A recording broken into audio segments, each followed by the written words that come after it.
Good afternoon. Thank you very much for waiting this afternoon. I appreciate you coming in out of that cool Texas weather. Right, nice and cool after today. Yeah, I thought you enjoyed being inside today. Before I begin my remarks, however, let me start with this, and this has to deal with the Bureau of Labor Statistics. Let me say this: that I fully support the head of BLS, always have, and always will. I would not I would not ask for the resignation or terminate the head of BLS. What this department does, what this agency does, is vital to our nation's economy. The BLS, Bureau of Labor Statistics, has to report data. Sometimes that data is not good. I've been coming to this podium for 4 years to tell you monthly what our jobs report is. And a lot of times I've come to this podium not too happy with that report, but never have I walked away from here or even walked to this podium saying I would ask or terminate the head of the BLS, Bureau of Labor Statistics. I am totally against that.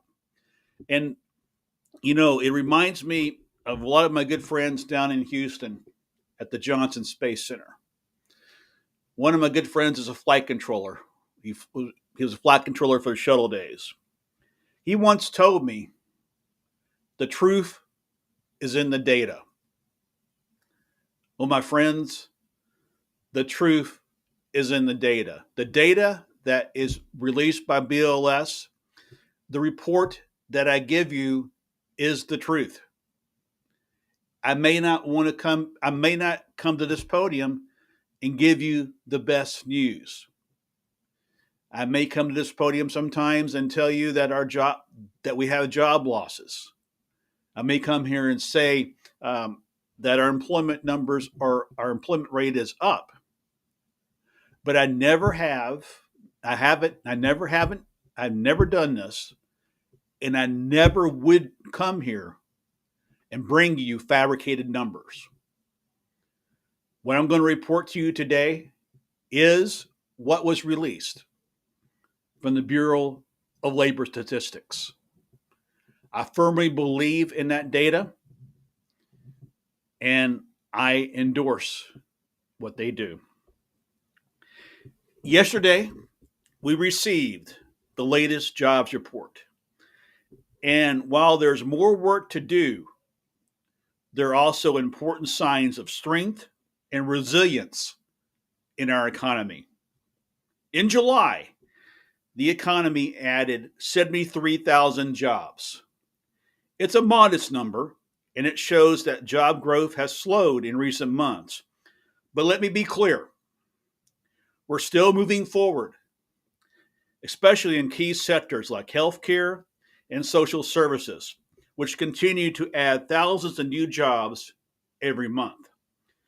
These are the kinds of jobs that serve families, care for our loved ones, and strengthen our communities. The unemployment rate remains steady at 4.2%. That means millions of Americans are back at work compared to where we were during the pandemic. But too many folks are still struggling to find good paying, stable work, especially those just entering the workforce or those who've been unemployed for a long time. We're also seeing a decline in federal government employment, down more than 80,000 since January. That's something we're watching closely. A strong public workforce is critical to serving the American people. And I've been on the record as saying that everything that has happened with the reductions in the workforce, the reductions in agencies, the eliminations of agencies would not happen under my administration. The Department of Education would not be terminated. USAID not terminated. That in itself right there, just those two agencies, we would see a net gain in our jobs. Wages are growing too.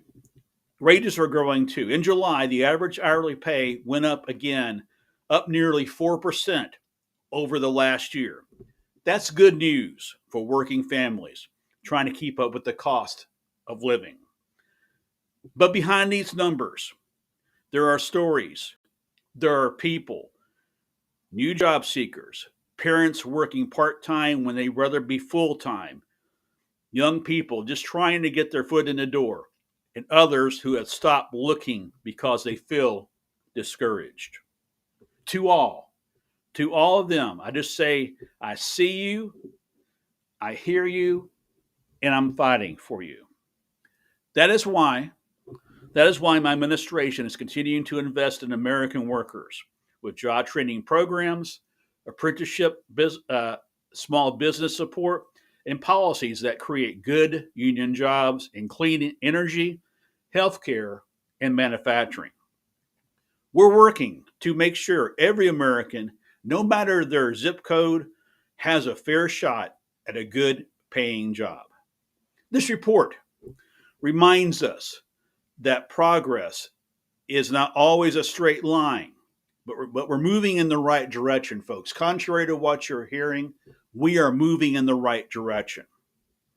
We're building the economy from the middle out and the bottom up, not the top down.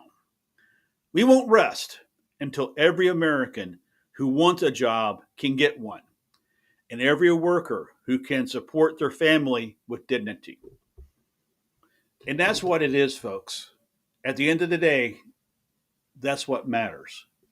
That's what's always mattered to me in these past 4 years. It's not coming here with data that makes you feel good, that sounds good, that looks good. It's coming here to report to you the true facts.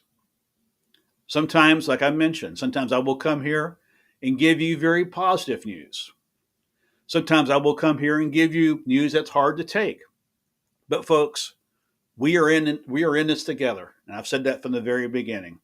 And like I always said, and like a predecessor has always said too, there's nothing beyond our capacity that we can't do as a country if we do it together. Thank you all very much. Thank you, thank you, thank you.